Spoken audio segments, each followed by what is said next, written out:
Welcome to Recalibrate Reality, the future of New York. Our guest for this special Earth Day episode is New York State Senator Todd Kaminsky. As Senator, Todd chairs the Senate Environmental Conservation Committee, and he authored the most aggressive climate change law in the country, setting the state of New York on a course for a carbon-free future by 2050. And so now, let's recalibrate reality with Senator Todd Kaminsky.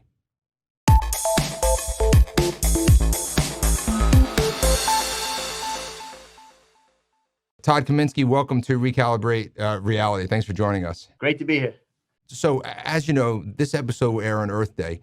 But before we get into the discussion on how we fight climate change and your pivotal role in that, can you take a few minutes to describe what led you to a life of public service, first as a prosecutor and now as a state senator? Sure. So thanks, Scott. It's great to be here. Can I tell one anecdote that your viewers might appreciate? Please. So I think about this all the time. So my grandpa's brother is Mel Brooks. His real name is Mel Kaminsky. And when I was in the U.S. Attorney's office, I actually went out to California to interview a witness, and it turned out the witness wasn't there. Like the FBI agent was like, sorry you came, we thought he was there, but it turns out he's not there. So I had this free time, and I went to see my uncle, and I told him I was thinking about getting involved in politics, and it was been a dream of mine, but I wasn't sure I could do it. And he told me a story that when he was a young person, he got out of the Navy, and his mom got him a job in the Brooklyn Navy Yard, and she was so proud that she got him this job, and he was set up, but he wanted to be a comedian. And so one day he went up to the Catskills, left his mom, got in literally a taxi cab, and got up there. And he's at his desk in his office, and he turns around, and he has his Oscar, his Tony, his Kennedy Award Center, his Emmy, and he looks at me and he goes, "Look what happened to your uncle." He goes, "If you believe in this, you must try this, and I'll help you any way I can, and you won't regret it." So I have his voice in my head all the time telling me, keep going, keep fighting, anything is possible, and that helps me as well. You know, I had the fortune of being both a state and a federal prosecutor, and I originally, coming out of law school, got a job at a really nice, prestigious law firm that does some great work, but I really wanted to have a more hands-on approach, be in the courtroom, start making change as fast as I can. I spent most of the time working on domestic violence cases, learned a ton about the world. I was in the Queen's DA's office, meeting people from every different type of background, fighting hard fights in the courtroom. And then I got to go to the U.S. Attorney's office, which was, one of the greatest honors. I got to walk into court every day and say, "Good morning, Your Honor, Todd Kaminsky for the United States." And I mostly worked on public corruption cases there. I prosecuted Democrats, I prosecuted Republicans, I prosecuted a lot of misdealings that were done. And it was really, overall an indictment on how the system was working. And right after I got done with one of my big trials, I happened to prosecute the majority leader of the state Senate, Pedro Espada. That was about 2 years of my life, like every weekend, every day. And right as that case ended, I thought to myself, well, now that I got all this time, what am I going to do? Am I going to train for a marathon? This is before my wife and I had kids. What am I going to do all this time? Hurricane Sandy hit my hometown of Long Beach, and it really changed my life. I spent a lot of time not only taking water out of my parents' house and my grandma's house, but I started working in my community, helping people with insurance, helping them with FEMA. I put on law clinics to get people legal representation. People were just in a really bad way.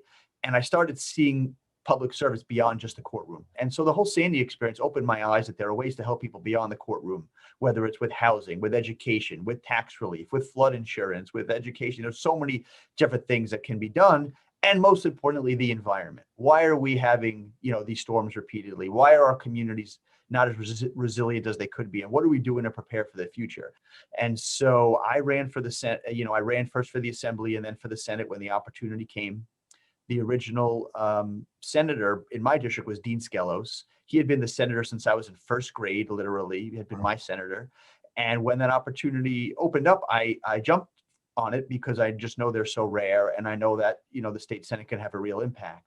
And so first I was in the Senate in the minority. There were 0 Democrats from Long Island at the time. I made it 1 to 8.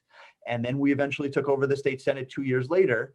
And I got to chair the Environment Committee. So, and you got right to it. You authored the New York Climate Act, which is, I guess, the most aggressive climate change law in the country, right? It's at a number of very ambitious goals. One of the first goals is that it isn't that far away. It's 70% of energy will be renewable energy by 2030. But it's not as simple as flipping a switch or installing a new generator. It takes a lot of investment. And like with anything, there are trade-offs. So I'm curious to know, What are you thinking what the role is between government and what the role of the private sector is in meeting these ambitious goals? What we did with the CLCPA is I really took it from a position of what does science tell us is possible. And we had hearings all over the state. I talked to everyone from real famous university physicists all the way down to people on the street. And based on all of that, and especially the expertise, I believe that our goals are possible, which is carbon-free electricity sector by 2040 and a carbon neutral economy by 2050. Not because those numbers sound nice, not because those are nice talking points, because that's what I think what the technological innovations projection forward on a reasonable path tell us we can get to. It may be sooner, and if so, we could always adjust, but it's important. And why are these goals important? Not just to set goals and to check boxes, but because this is the society really needs to plan for this. You cannot overnight change the way buildings are cooled and heated. You cannot overnight change the way an entire transportation infrastructure is run. The Long Island Railroad just today put out news that it's going to be studying battery powered trains. It has to do that, knowing that in a few in a few years, and in the not so distant future, it's going to have to run its trains that way. So I think it's important to set those goals. There's no doubt, however, that having federal help is really important.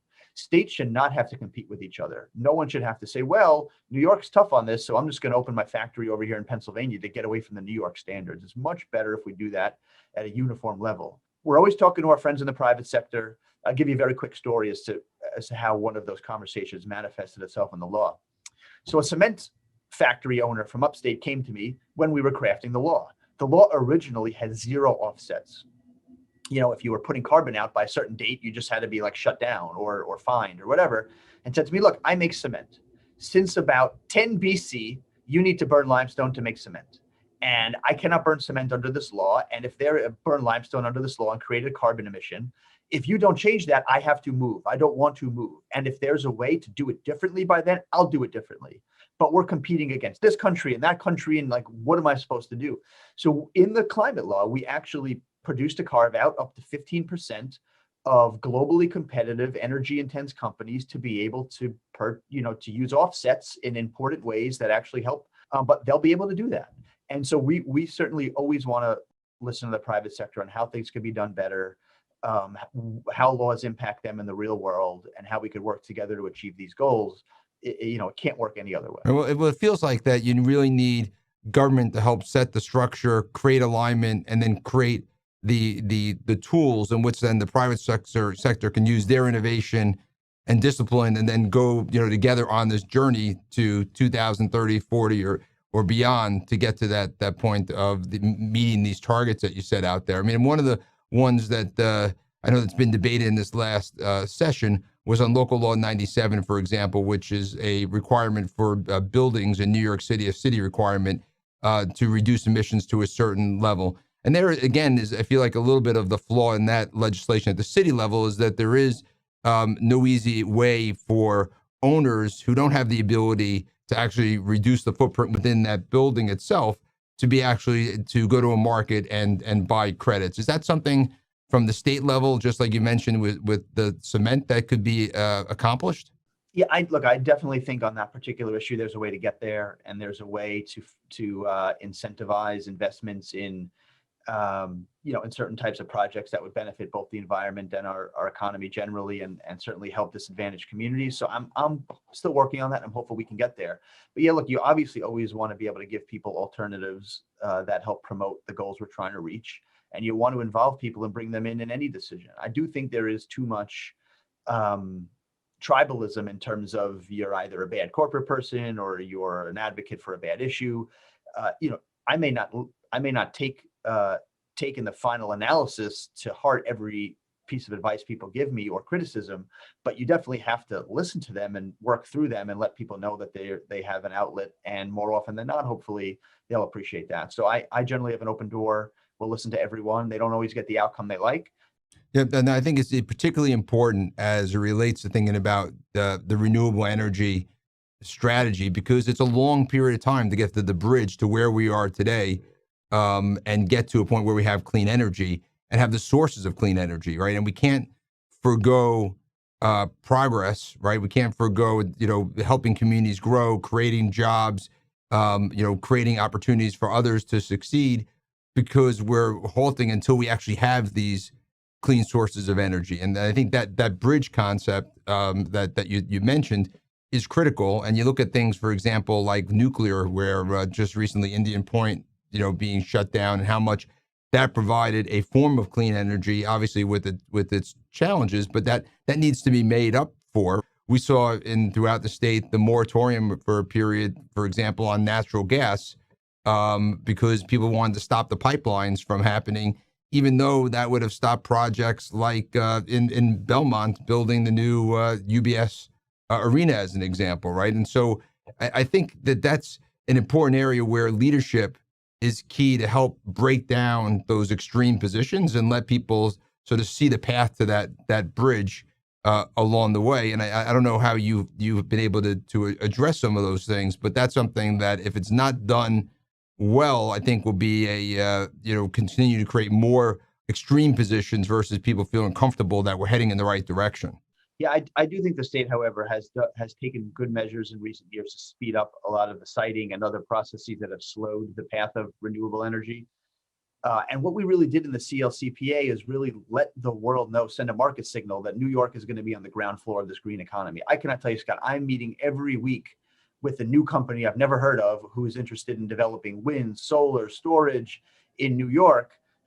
They're just dying to get in. So having let's say the federal government open up more offshore leasing sites, being able to not be in court for years tied up in these projects, getting the siting done faster, upgrading the grid so that when they're ready, they're plugging right into the system. These are all things we could be doing better. And I do think that as much as we do need to be reasonable about this, there are also people on the other side who want to make it sound as if we're never going to get to that renewables, that it's a far off pipe dream. No pun intended, but it's not. We could really do it. We just got to put our shoulder to the wheel and then push harder. I think we've started to see some of that progress already, right? And if you look at the private sector, as even the logistics like Amazon going to electric vehicles, right? And you're seeing more and more, or GM announcing that they're going to be shifting over to electric vehicles. More and more of the private sector has made that move, and I think an advantage to help this is that the private sector stakeholders are demanding that they take those steps, whether it's their shareholders or their employees are driving it, as well as their own leadership now moving in that direction. Yeah, and so back to your point about government setting the framework, one of the things President Biden wants to do in his infrastructure is a tremendous EV charging station rollout, which would be huge. You could encourage all the production of EVs you want. People aren't going to get them or buy them if you don't know where you could go get your power from. And that's something the federal government could really do, which would just exponentially boost the amount of EVs available and the desirability of them. So I really hope that's something that they're able to do. Yeah, one of the other challenges at the local level, which we've seen, right, which is that you've come up with these great plans, whether that's thinking about, doing, wind or hydro, and it comes to the point to where you're either going to place them, and people don't want to potentially see them offshore, or there's issues potentially of what it does, the impact to wildlife, or where the transmission lines might run through someone's neighborhood, and there's a sort of NIMBY response to not letting it there. And these are probably the same people that are supporting more generally from an ideological perspective, sustainable energy, but when it comes to their own backyard, they push back on it. Are there ways from the state standpoint to take an actions that sort of override some of that local opposition that's really just more parochial in nature and not necessarily as good for the community at large? Yeah, we've done that. In the budget in 2020, we were able to change the siting law totally and give a lot less deference to those local options, while still preserving them. But so just to be clear, the energy goals we have under the CLCP are really aggressive.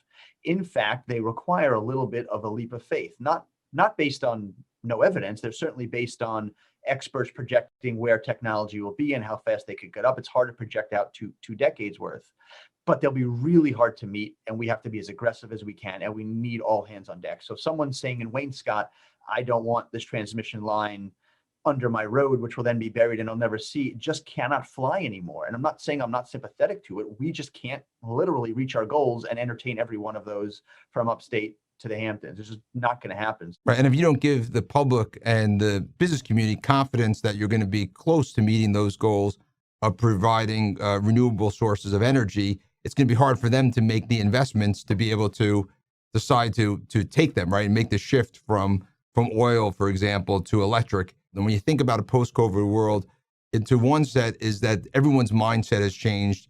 It's been this great accelerant of technology, and so you could see the adoption and embracing of clean energy alternatives as something as a positive. On the other side of the coin, you've also seen some of the trends that are coming in this post-COVID world, whether it's hybrid working, so there's more people that might be working in their office at the same time working at home, so you need to provide energy for both of those, or it's less people are taking public transit and in their cars or their automobiles, and how do we deal with that? Or e-commerce, that we've all become, something that we've all used, but now has become just a full way of life where, we're getting that toothpaste or toothbrush in a big box or multiple big boxes every day at our door, which creates a whole nother problem relative to, the environment and sustainability. How do you think about the world sort of post-COVID in terms of your own perspective now that we're at this stage? Yeah, look, we're going to have to be bold in tackling those challenges. And one of the new things I want to do is going to revolutionize recycling based on that exact problem you're talking about. It's called extended producer responsibility, and it deals with the recycling crisis we have based on all the cardboard we are piling up on our curbs and our municipalities' inability to deal with them. Recycling used to be a money maker for our communities. They are now a big money loser. And a lot of things that you probably think are being recycled that you put to the curb are actually going to landfills. So that's a really big problem for the financial solvency of our municipalities, for the environment generally. And the people that are putting out our packaging, our paper and plastic packaging, there's no reason for them to consider the type of packaging, how bad that is for the machines we use to recycle, the actual literal machines, and the amount of recycling. You don't need to have a tube of toothpaste in 4 different cardboard boxes before it gets to the curb. And so what EPR would do was actually have the producers start funding the cost of recycling based on the harm, the eco harm their packaging would cause, or the amount of packaging they have. It's called eco-modulation. So the example I like to give is a bottle of iced tea that has metal stenciling on it. I'm sure there's a better way, equally good way to market that iced tea without putting stenciling that would rip apart your municipality's recovery facilities machine. But the iced tea maker has no concern for that. They're just not factored into what they're doing. So all over Europe, all over Canada, they have EPR. And they form these things called PROs, producer responsibility organizations. And the companies themselves, with some oversight, but they themselves will set the pricing on this. And that pricing will determine how much and what type of packaging they'll use. We've seen in Canada, we've seen all over Europe that it does not hurt the customer, that recycling rates go through the roof, and that there's less, garbage, there's less packaging. I think it's a great example of where government has set the framework that creates the right alignment and incentives, and it also shows again that if government does that, sets the playing field, the private sector can then control their own destiny to meet those objectives, right? Versus having more of a regulated type of structure. This is more of a set of guidelines in which companies then can realign how they do things to be consistent with sustainability, which again I think is consistent with most companies' values today as we go forward. And I think in the past, many companies got away without really bearing the cost of the pollutants that they were putting forward, and we as a general public, were actually subsidizing those companies. So let's pivot, if you don't mind, to talk about the budget. Right, the state passed a $212 billion record budget earlier this month. It included some new taxes, primarily on the wealthy people earning $1 million a year or more, which is relatively small percentage of the population, but if you look at it, it's still about that 1 or 2% that makes $1 million or more make up 40% of the revenue as we go forward. And with COVID, today's workforce is much more mobile than ever before. They're less tethered to New York, and many of them, frankly, may not be in New York today or not in New York City today. And so there's a question as to would they stay in New York? I mean, I love New York. I'm here whether or not I'm paying more taxes, but there are others that have already said, I can operate my business without it. And do I need to actually be in New York? So I have a few questions I wanted to just jump on with you in this regard. Right, first, is no doubt in terms of the funding that was set aside is going to social programs that deal with things that are the root core that need to be dealt with. Right, we got to deal with inequality. We got to deal with challenges like homelessness and job training and internet access. These are things, education. These are fundamental things that we got to get to. But what happens, right, if those high earners leave New York? And at the end of the day, we still have this $212 billion budget. So that either means that middle class taxpayers got to absorb the revenue that they are not paying, or services got to be cut. So how do we address that? And how do we monitor that? Sure. So I think that, first of all, I think it would help us all tremendously if SALT were to be restored, and that would, help New Yorkers financially in a big way. So that's just the first thing to be said. And I also think, there's also no doubt that at some point the expenses of living in New York compounded upon each other will hurt the viability of the state. That being said, I am really proud of this budget in a lot of ways, especially in the way that it helped fund real inequalities that I see in my own district. I have a district on Long Island in Nassau County that has mansions and housing projects, all different types of communities, from Orthodox Jewish to Irish Catholic to Black, Hispanic, and all in between. And I was able to bring to Long Island over 5,000 pre-K seats for the first time. You tell a working parent of a 4-year-old that they don't have to, that they can not have to worry about childcare and can work, and their kids are going to get a head start, and they could save $10,000. It's a huge deal. And I am really proud of that. But I also think it's important that you use the word monitor. There's a lot of anecdotal information. It's really hard to find good information. So I'll give you an example. I work with lots of other senators who were like, no one's going anywhere. It's all BS. And then I work with other people who are like, my cousin Joe owns a moving company. And Joe will tell you that this is a true story, that moving is up 200% over last year. Everyone's leaving the state. He's never been busier. And this is insane. So, I don't doubt that COVID has made it easy. You could take your laptop and run your business everywhere. I'm also not blind to the fact that people are not there right now. And so not coming back is a lot easier than saying I'm going to leave. That's Absolutely all true. But we really need, at 11 months from now, to have real information on what this has meant, and not anecdotal information. Why can't we know exactly who's moving out of the state, what zip codes they move to, who they are, what that meant to the revenue amounts?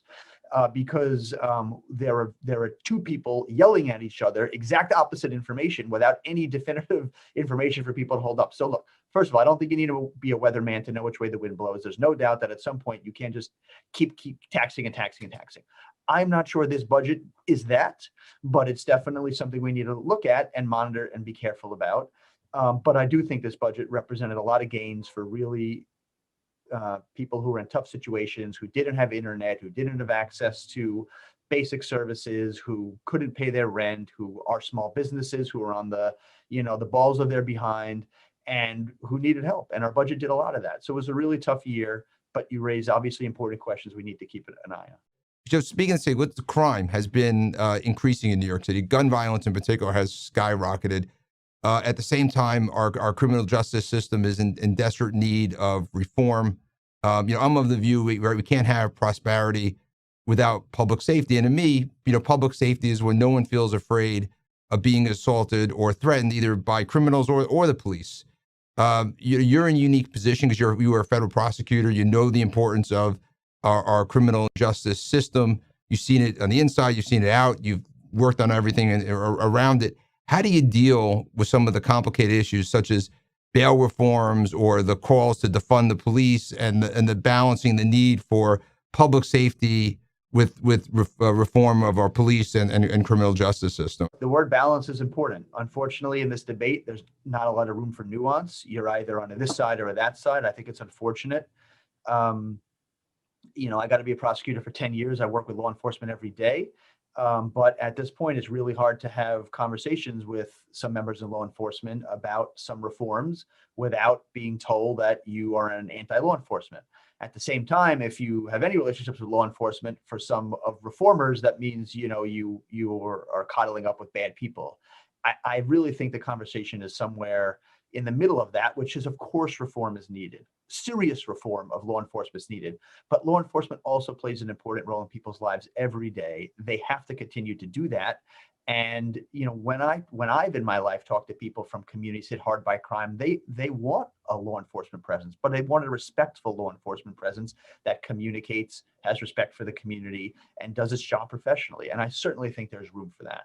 So I would like to see police services enhanced in certain areas, but done smartly and done with accountability and done with compassion. And I really believe that could happen. There are great examples all over the country where it's been tried and has worked. One of the things, and I completely get the point about people thinking about taxes, about jobs, about public safety, about the viability of the community. And it reminds me about the situation we went through in Long Island City with Amazon. And I saw last week there was a news broadcast, and they were showing the development that Amazon's doing in Northern Virginia, and the amount of work and revitalization and number of jobs that's being there. And I don't want to rehash that episode because there was failures on multiple levels with multiple stakeholders in terms of how that was dealt with.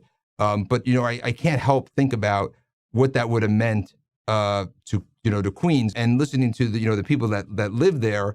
It just felt like there was a point where people were talking past each other, and rather than saying, okay, where are the issues? How do we have a conversation about, what are the right things to do? What are the pros? What are the challenges? How do we overcome the challenges to get the benefits along the way? And that wasn't there. And I ask you this because I want to get your take. Is that has become part of our political sphere, right? This concept of extremes who not only drown out other voices, but they almost vilify anyone who is even willing to compromise or be pragmatic to try to find that solution. And I know you've experienced this in different areas of policies that you've been involved in, where people have protested outside your home and in front of your family and personally.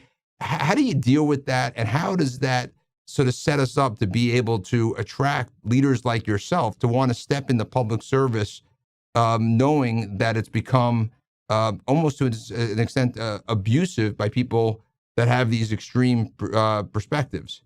So I'll say two things. Firstly, my track record on working in this area is best reflected by Belmont, where the New Islanders Arena is. And that's something I had a real say in, was directly involved in, is part of my district. And there were really loud voices against doing anything there. And I just didn't think it was responsible to totally shut a project down that can mean so much for the region, so much for the economy, so much for the spirit of where we were. And we were able to, bring a lot of stakeholders together, and I think make it better for the community. To have a new railroad stop there means a lot to that community. To have new jobs means a lot to that community. To be able to have a new community center is going to mean a lot to that community, as well as to the whole region, because the project just matters a lot. And so I think you have to bring everyone together from day one and say, I'm for doing something here. How do we do this in the best way possible? It wasn't always easy standing up at community meetings and getting shouted down, but you have to be able to live with the end result, and you have to be able to want it and be able to stand by it. And I think that's what we were able to achieve there. I'm really proud of that vision, and I think it's going to prove itself worthy when it's complete. The other thing I'll say is this: people who are organized and are allowed get very far. People who complain quietly in their houses do less well. And so it's incumbent upon everybody to reach out to your representatives, to show up at meetings, which, by the way, now we're all online, so you really have no excuse, and to get involved. It's just true. If I hear from 5 or 6 people about an issue in my district, it's on my radar. If I hear from 20 people, I have a problem. If I hear from 50 people, I have a crisis. When people speak up, your elected officials will listen.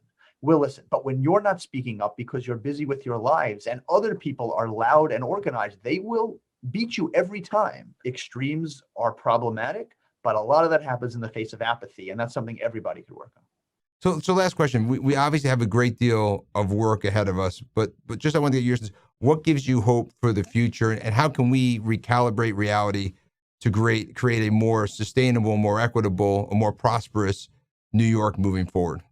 I think COVID is just a tremendous opportunity to re-examine things and try things differently.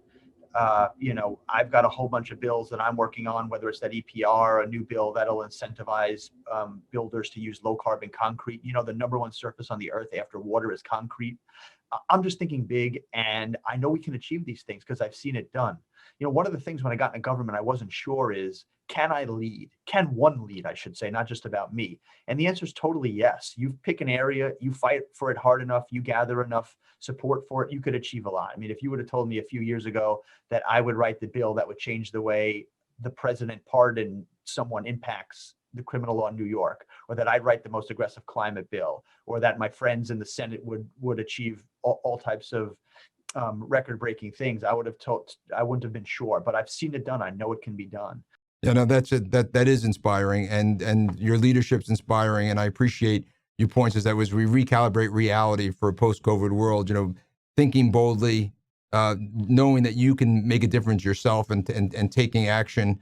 And I think there's a collective sense out there today, after what we've lived through over the last number of years here, that's time for change. It's time for a reset, and COVID was the exclamation point, and we have a chance to reimagine our future together. So thank you for your leadership, Todd. My pleasure. Thanks so much for having me.